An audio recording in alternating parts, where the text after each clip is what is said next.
हृदय की बात कह रहा हूं। आज हाथ जोड़ के प्यार से, शासन से, हर तरह से आपको भगवान प्रेरित करके निकाल रहे हैं। इस दलदल से निकल चलो। आपको अगर दलदल ही प्रिय है प्रपंच का, देख लेना एक समय आएगा कोई समझाने वाला नहीं होगा और तुम्हारी समझ नहीं होगी और तुम्हारा जीवन बहुत दूर प्रभु से होगा। विश्वास करो हमारी बात। अभी अवसर है, निकल चलो। अभी तुम्हें हरि गुरु की बातें अच्छी नहीं लगती, अभी तुम्हें हरि गुरु का प्यार नहीं समझ में आ रहा, तुम्हें ऐसा लगता है कोई हमारे शरीर का प्यार करे तो वो हमारा प्यारा, इंद्रियों का दुलार करे सो हमारा प्यारा, हमारे मन के अनुकूल चलने वाला मिले तो सच्ची मानिए सारी बातें हरि से पूर्ण होती। अगर कोई तुम्हें प्यार करता है हाँ तो नाटक करता है प्यार का, वो तुम्हारा शोषण करना चाहता है इसलिए प्यार करता है। कौन ऐसा हृदय वाला है जो अपने को न्यौछावर करके तुम्हें प्यार करे? वो केवल हरि और हरि गुणगान में मस्त भगवत अनुरागी, दूसरा नहीं। तुम तुम्हार सेवक असुरारी, स्वार्थ रहित जग जुगुप्तारी। ये समझ प्यार का मतलब समझा जाता है। वासनाओं का खेल हो तो प्यार, मनोरंजन हो तो प्यार,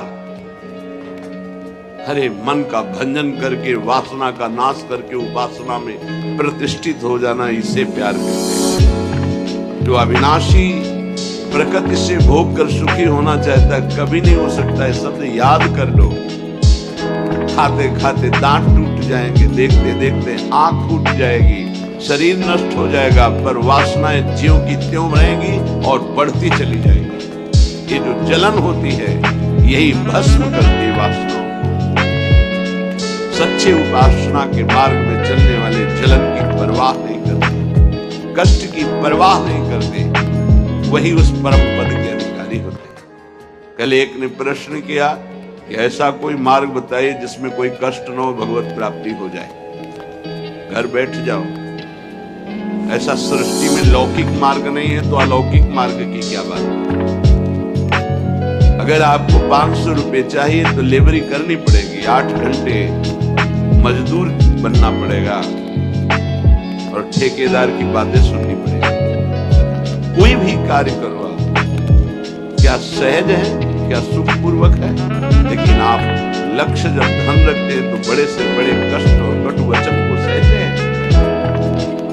आप जब दुख से निकलने के लिए लक्ष्य बना लिया भगवत प्राप्ति, तो मनोरंजन कैसा? यही सब। एक आदमी प्यासा होता है, पानी पिला दे, कभी अगर वो दोबारा दिखाई देता है तो नेत्र नम हो जाते हैं। एक दिन की प्यास इसने बुझाई, जन्म जन्म की प्यास बुझाने के लिए नाम मिला, मंत्र मिला, उपासना मिली, उसका कोई महत्व नहीं।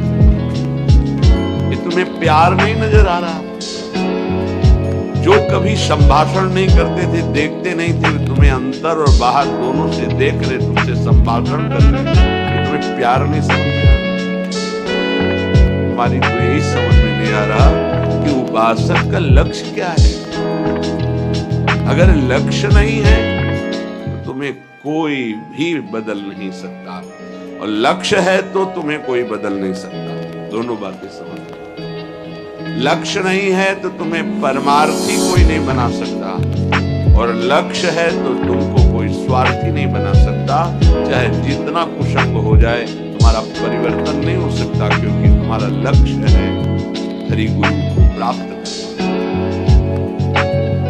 उपासक समझ,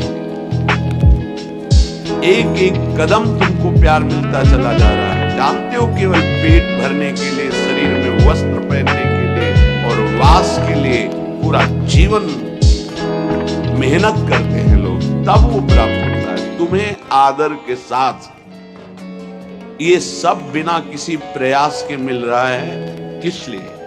तुम भगवान के हो, प्रियालाल के हो, इस बात की तुम्हें इज्जत रखनी कि तुम प्रभु के दास हो, उसी की सब सुविधा है। अगर दासत्व विषयों का रखोगे तो छल कर रहे हो हमारे प्रभु के साथ। ये छल तुम्हारे हृदय को ताप पहुंचाएगा। ऐसा ताप जो कहीं शांति नहीं मिली। समझ, मेरे प्रभु उतरते चले जाते हैं, झुकते चले जाते हैं, आपको उठाने, आप ऐंठते चले जाते हैं कि आप कुछ हैं, भोगना पड़ेगा आपको आगे।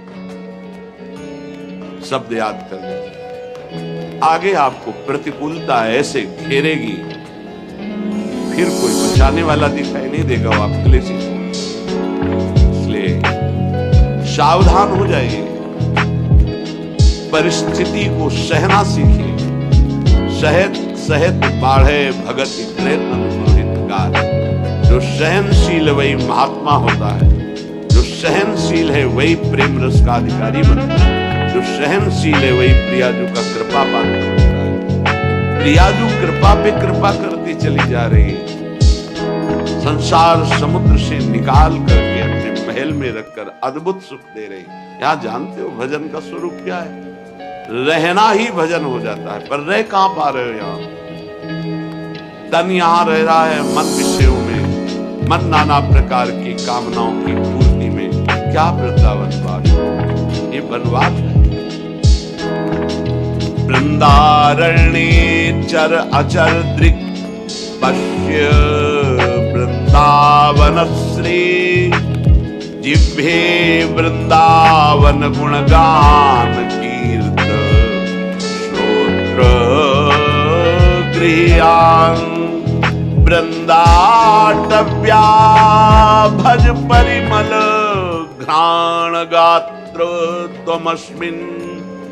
वृंदारण्ये लुठत पुलकितम कृष्णो केलिस्थलीषु। यह है भजन वृंदावन। खुले नेत्रों से तुम यहाँ वृंदावनवासी जो खगमग पशु पंछी मनुष्य हैं, वो भाव से देखोगे, सब भजनानंदी महापुरुष हैं। ये भजन के प्रताप से यहाँ कोई सूकर बना हुआ है, कोई कुकर बना हुआ है, कोई पशु पक्षी बना हुआ है, कोई मनुष्य बना, कोई लता, कोई वृक्ष। ये जहां जो कुछ दिखाई दे रहा है, चर अचर दृक् पश्य वृंदावन श्री। ये वृंदावन की अद्भुत श्री वैभव शोभा भगवत स्वरूप है। यहाँ के कुत्ते का भी दर्शन कर रहे हो, एक बहुत बड़े महात्मा का दर्शन करने से जो फल मिलता है वो मिलेगा, ध्यान रखो। हरिराम व्यास जी आचार्य हैं रस के, वो कह रहे हो मन वृंदावन को श्वान। श्वान माने कुत्ता। यहाँ का कुत्ता कोई साधारण श्वान नहीं है, वो कोई परमहंस महापुरुष है जो प्रियाजू की स्केली कुंज में श्वान रूप धारण किए हुए रज का सेवन कर रहा है। आप क्या समझते हैं? मनुष्य शरीर से भी महान सौभाग्यशाली वो है। क्यों? तुम तो गद्दे पे सोते होगे, वो रज पे सोता है। तुम रज के बने हुए पात्र में विरक्त होकर पाते हो कि नहीं श्री भगवान ने, लेकिन उसको भोजन ही रज में मिलता है और रजयुक्त भोजन पाता है।